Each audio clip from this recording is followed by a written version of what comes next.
Hey, it's Dante at SMG Warlicks. Got a nice treat for you, something that's pretty rare to find. Um, so I want to show it to you guys. Got in contact with a family member of a guard um, who was at the trials at Nuremberg or Nuremberg or however you want to spell it. And we got to talking about the family member. I believe it was the gentleman's grandfather, and his name was John J. Urwick Jr. And he was a staff sergeant, and this was his book that he got from Nuremberg. And you'll see these every once in a while pop up. Sometimes they'll have signatures in the book, but this book was I'm not sure if it was given to them or if you could purchase it. I would assume they were purchased because it's a pretty nice book, so I don't know if it would have been handed out. But it goes through, there's a lot of stuff about Nuremberg in here, but it actually has trial photos in here and pictures of the cells. Each guard had to stand by each cell and make sure that they didn't commit suicide or do anything to jeopardize themselves. So, and then here's actual courtroom photographs with all the guys standing trial. And this is kind of a famous photo. You see Goering, Hess, and all the other guys.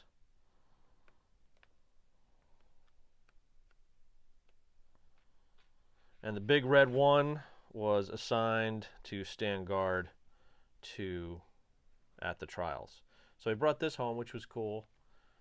And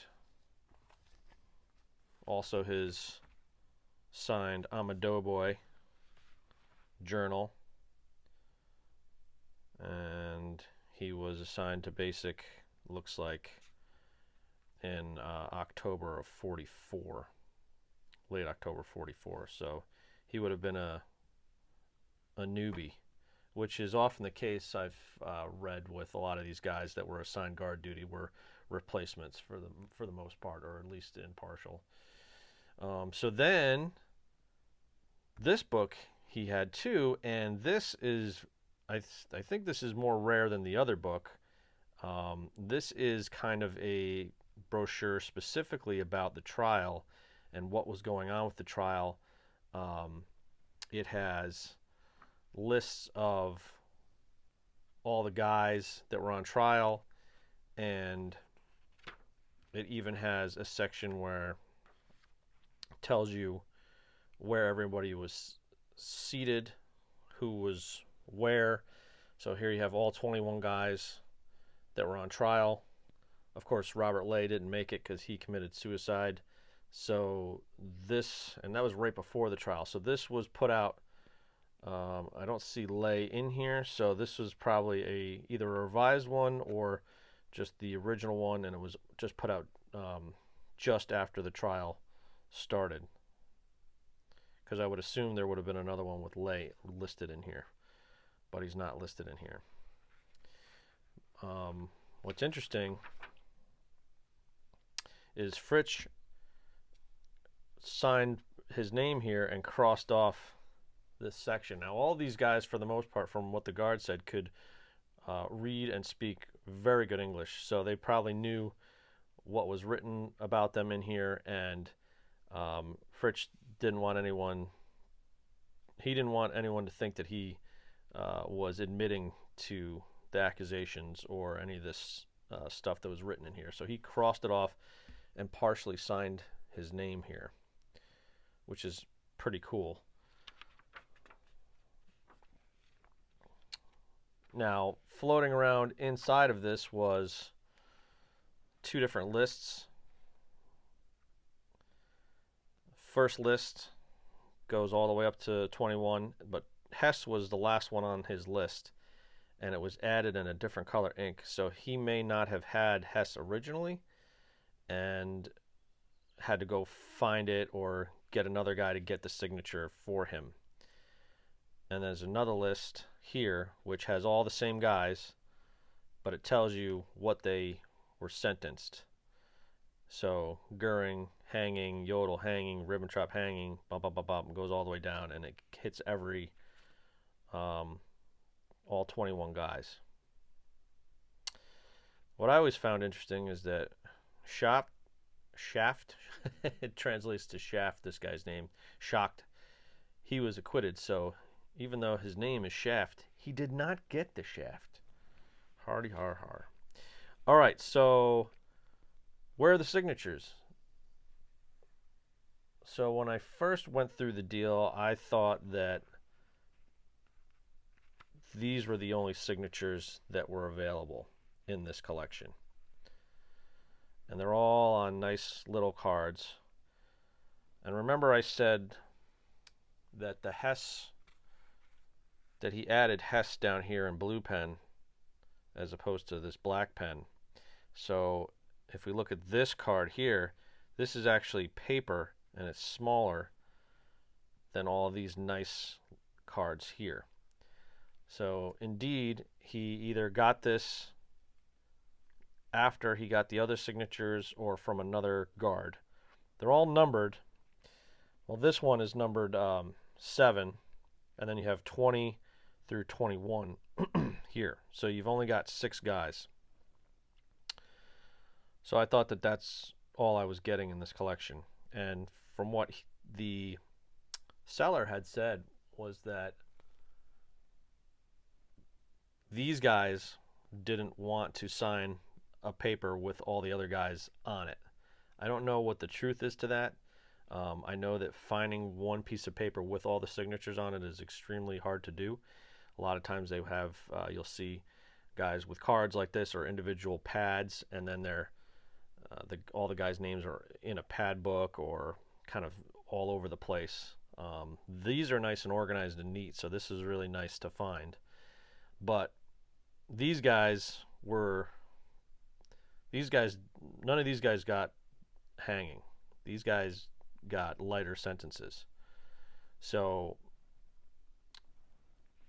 they're great signatures, but they're not the hard ones to get, because these guys were still technically putting signatures out later on. So where are the rest of these guys? Well, as I was flipping through everything, I found them.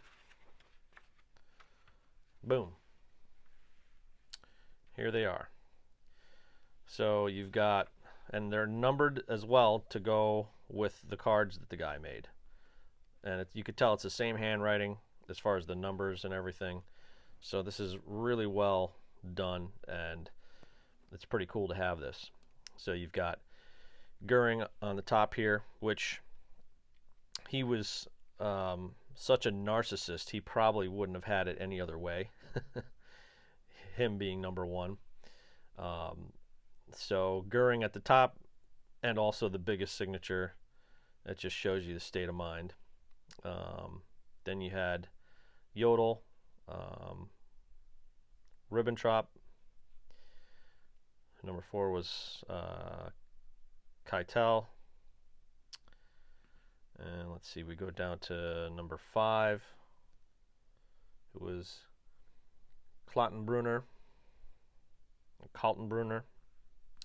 And then jumps to 6, which was, let's see, which one was 6? Schackel. Fritz Schackel.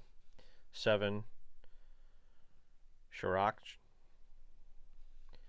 8 was Wilhelm Frick. 9 was Walter Funk. 10 was Julius Streicher. I understand that he was a real bastard and nobody liked him. I mean, these guys were all bad guys, but in particular, he was a real bastard. Number 11 was 11 was Hans Frank, or Hans Frank. 12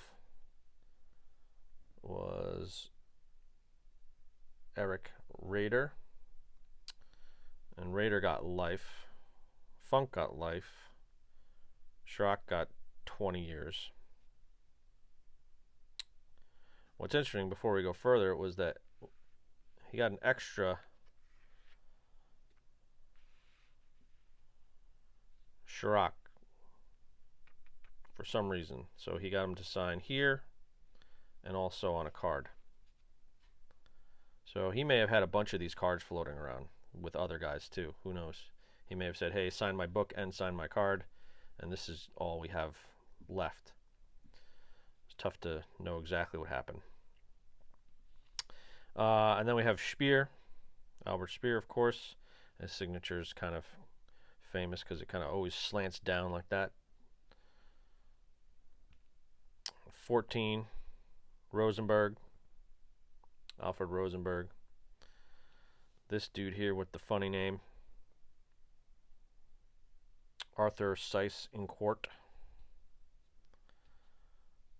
16, von Papen.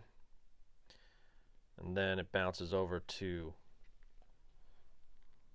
these guys here. 17, oops, excuse me. That was not von Papen. That was 16 was Fritsch. And then 17 was von Papen right here. 18 was Neurath. 19. Neurath got 15 years.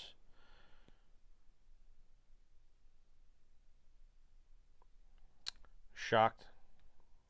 Or Shaft. The Shaft didn't get the Shaft. He got acquitted. Says here. Of course, you can look all this stuff up, but it's nice and handy. It's right here. The guy wrote it down. And of course, famous Dönitz signature. Got 10 years. And then the Hess signature. And he got life. But I'm pretty sure he got out early, if I'm not mistaken. So, pretty cool stuff, man. Be honest with you, I'm not sure if I'm going to sell this. This might go into my personal collection. I might frame it and do a nice little setup with it because it's so cool. And it's hard to find all these guys on one sheet of paper like this. So it's going to frame up nicely.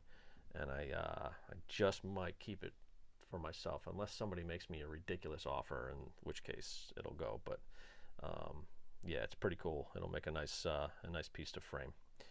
All right, thanks for tuning in, guys.